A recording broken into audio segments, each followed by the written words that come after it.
Welcome to Panels and Borders. I'm Dominic. And in this video, I'm going to be doing a top 5. It's going to be my top 5 favorite short science fiction stories. So I really like science fiction short stories, almost better than the long ones, full novels in some cases, because I find with a short story, the author can really get in there with an idea and really dissect the human condition. And it does what I think science fiction should in a lot of cases, and it does it really well. It really examines and cuts apart the human condition. So most of the stories I'm going to be talking about are from this book right here. Actually, both of these books. This volume right here. And this one is edited by David G. Hartwell, Year's Best Sci-Fi 4. And this one here, Year's Best Science Fiction. This is the 16th annual volume, and it was edited by Gardner-Dozois. This here, before I go on with start my list, this here book, these volumes are like absolute treasure troves of stories for science fiction. The book, I believe, started in 83 or 84, and it came out with a volume every year until 2018, when the editor of the book, Gardner-Dozois, passed away. But there's over 35 volumes of these, and so there's more than enough material in these books. You probably won't live long enough to read them. So that's where the bulk of the stories I'm going to be talking about come from. They're published in other places as well. And I thought about doing this video because everyone's stuck inside because of this COVID-19 thing. And so I wanted to give some kind of a recommendation of stuff you can read. And a bulk of these stories I'm going to be talking about in this video, you can actually find them for free online. And I'm going to leave links in the description below of all the ones I could find for free online. There's some of them I can't find, so I don't think you can get them. But all of these volumes, these science fiction short stories, the volumes I just showed you, you can download them all. You can get them all on Kindle too. All these volumes, they're really hard to find. Some of the early ones actually in print, and if you do find like a hardcover one, they're actually quite a lot of money. So I'm going to do that, and look in the link description below for the ones where you can read them online for free. Something you can do to kill some boredom and while you're stuck inside. So without me further rambling on further, here's my top 5 favorite science fiction short stories. And I did a top 5, but then I did 5 honorable mentions. The 5 honorable mentions, they're not in any specific order from ones I like from best to least. So here's the video now. I hope you enjoy.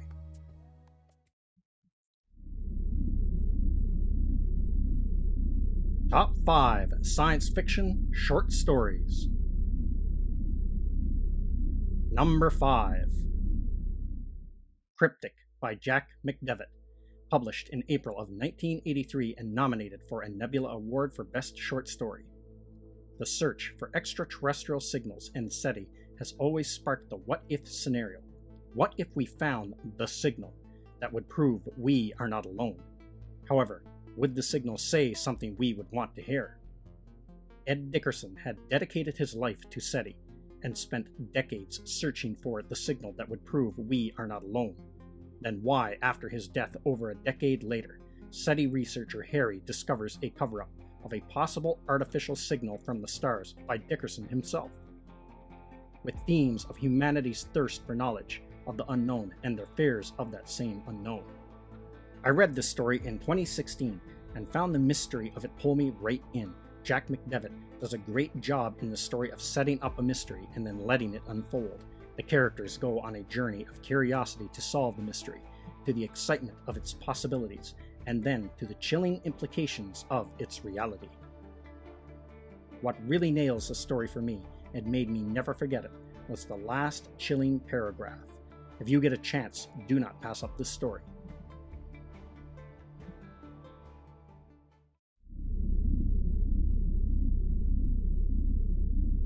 Number 4. Divided by Infinity by Robert Charles, originally published in Starlight 2 in 1998 and was nominated for a Hugo Award. The idea of living forever has always been an appealing one in a lot of cases.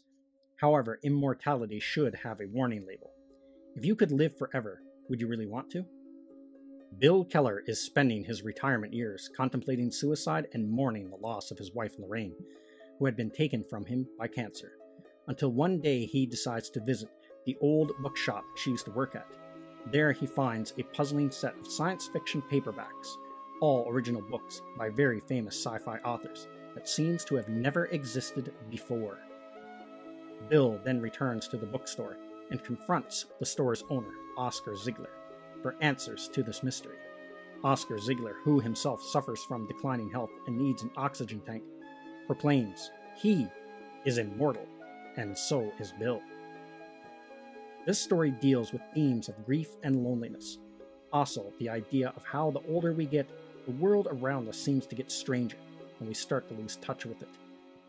I read this story back in 2000, and I loved it, because it involves 3 topics I find very fascinating.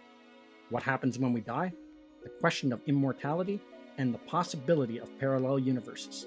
It also involves used bookstores, which I myself love going to and hunting through, with the added bonus of being set in my home country of Canada, the city of Toronto to be exact. There are a lot of science fiction stories that deal with the consequences of being immortal. However, this short story puts one of the most clever spins on the idea I've ever read.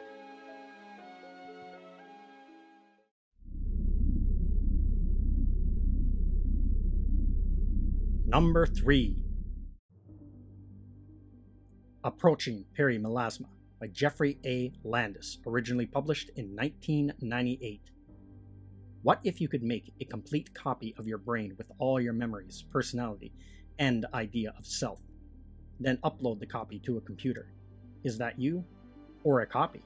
What if the copy decides it wants to be independent of you and become its own person? In a far distant future of humanity, a space explorer has his body put in suspended animation, with his mind copied and uploaded to an artificial body that is nearly invulnerable, but only 1 millimeter tall, so he can travel in a tiny, nearly indestructible spacecraft through a black hole. As he goes on his journey, he questions his identity. Is he the person in suspended animation, or is he merely a copy? All his experiences are to be uploaded back into the mind of his human body when he returns, but he starts to decide he may want to be independent. However, that is if he survives the trip through the black hole first. With themes of self-identity, what makes up a person's mind, along with pushing the boundaries of human exploration. I read this story back in 1999. What I found very intriguing about it was the world that was built up to frame the story in. It was a strange, far-future transhumanist version of humanity that had not yet conquered faster-than-light travel, but instead seemingly conquered death by uploading the mind into a computer or newly grown organic body. What other stories could be told set in this world? If you enjoy high-concept science fiction like Frank Herbert's Dune or Dan Simmons' Hyperion, then this short story might be right up your alley, as the story plunges into the vast unknown of space and makes the universe seem as large as it truly is. A must-read.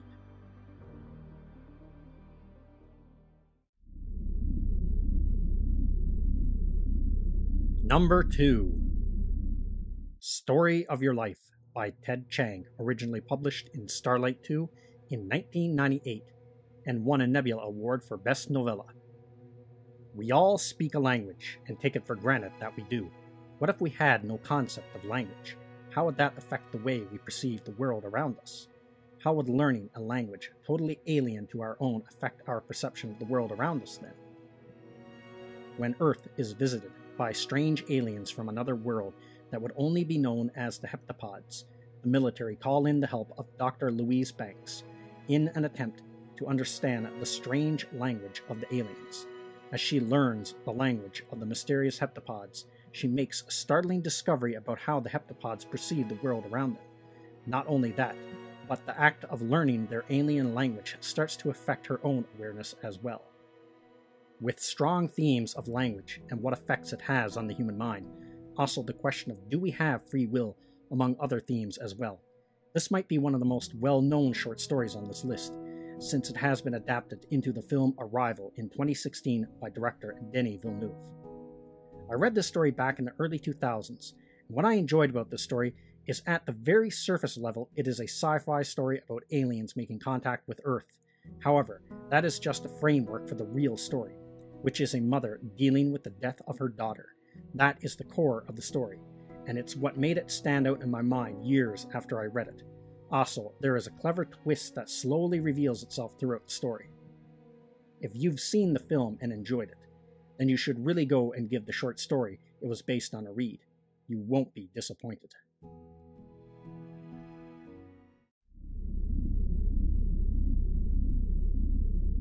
Number 1. Kaleidoscope by Ray Bradbury, originally published in October of 1949 and included in Ray Bradbury's book The Illustrated Man, published in 1951. We are all born knowing we have a limited time on this earth. What will we do with that time? Will we live life to the fullest? And will we matter to people in our lives? At some unspecified point in the future of humanity, Hollis finds himself along with the rest of his fellow astronauts, falling helplessly through space just after their rocket is ripped open by a meteor. As the astronauts drift slowly apart, losing radio communications with each other, and each one heading to their eventual death, Hollis begins to question his life and how he lived it, with themes of how people deal with death and how it affects our lives. This might be one of the first science fiction short stories I've ever read. I read this story way back in the ballpark of 1990 or 1991. This story made an impact on me and stuck with me for years in the back of my mind. What I loved about the story originally was the ending. The story seemed utterly hopeless with all these guys helplessly heading to their death. However, the ending was humble, yet filled me with hope. Many years later, after reading the story again, I was intrigued by how the story examined how people perceived death and how that affected their view on life. Hollis is filled with regret because he feels he never really lived, then tries to reconcile it by convincing himself it's all pointless in the end because we die anyway. This is the shortest story on this list, but it is a memorable one. For me, in the end, that is what separates great stories from the rest. They stick with you years after the book is closed.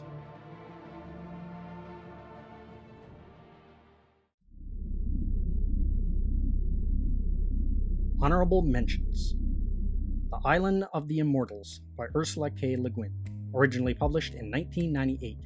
In this story, the main character travels to the Island of the Immortals, against the warning of their travel agent telling them never to go there, looking to meet one of these immortals, and when they finally do, the discovery is horrifying.